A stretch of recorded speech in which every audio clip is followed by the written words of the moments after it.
The development of Bangsamoro Autonomous Region of Muslim Mindanao. The development of BARMM did not just happen overnight. To find out how did this region came to be and its transition to a more systematic autonomous region, let us start with a brief history. Historical injustices, persistent abuses and marginalization in Mindanao fostered mistrust and resistance among Moro people, which resulted in protected violence in the region.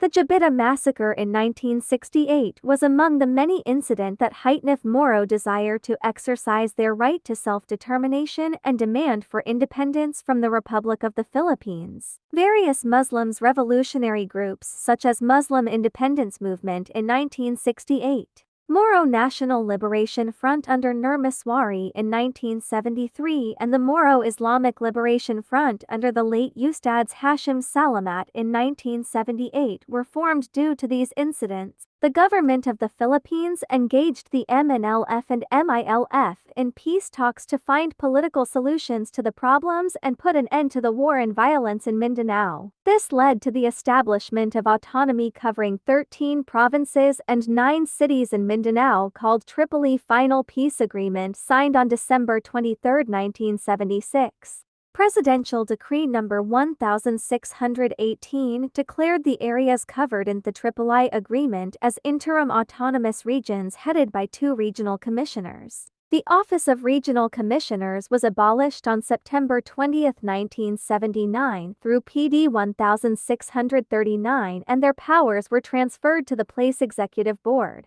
When the Marcos regime ended through the People Power Revolution in 1986, the continuation of peace negotiations was among the priorities pursued by the Corazon Aquino administration.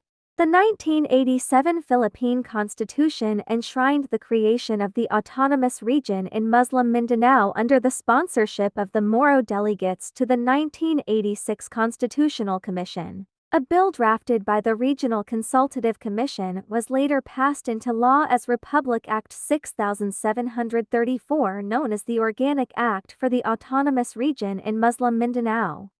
Peace negotiations were continued with the clamor to implement Phase 2 of the Tripoli Final Peace Agreement. The outcome of the negotiations resulted in the signing of the 1996 Final Peace Agreement with the MNLF during the Ramos administration. Peace agreement provided for the amendment of the ARMM Organic Law and facilitated the passage of the Act to strengthen and expand the Organic Act for the ARMM-RA 9054.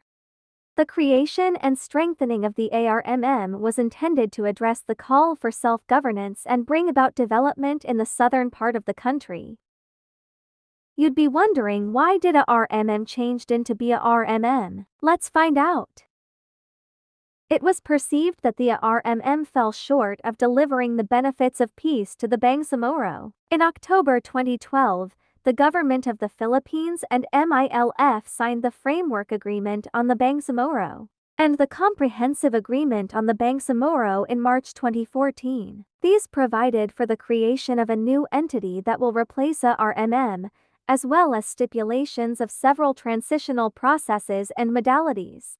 The Bangsamoro Autonomous Region of Muslim Mindanao's creation in 2019 provided the most hopeful possibility for long-term peace in living memory. Duterte nominated an 80-member Bangsamoro Transition Authority to implement the 2-track peace process and lead the region to its first elections in May 2022, following decades of fighting and cyclical peace process failures.